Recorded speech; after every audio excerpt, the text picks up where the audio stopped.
Welcome to the Genius Factory. Enjoy the video. Hello, travelers. In this video, I will explain how to get brick roads in your Serenidia pot. Creating beautiful pathways is a fantastic way to personalize your personal realm. These decorative elements truly bring your vision to life, making your Serenidia pot feel more like a home.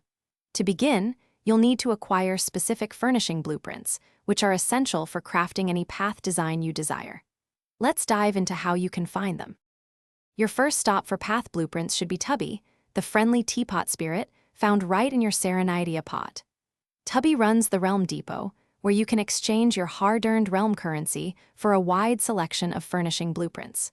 Remember, as your trust rank with Tubby increases, even more unique and elaborate path designs will become available for purchase, so keep crafting. Beyond Tubby, there are two other important vendors who offer exclusive furnishing blueprints. In Mondstadt, seek out Goth near the windmills. He appears during the day. In Liu, Master Liu can be found in King's Village, close to the watermill. These vendors sell blueprints for 50,000 mora each, so be sure to save up your currency for these special finds.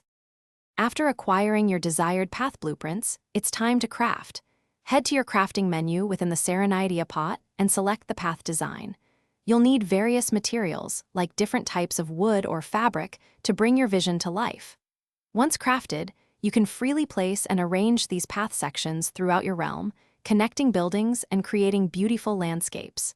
Enjoy designing your perfect home. Thanks for watching. If you found this helpful, don't forget to like and subscribe.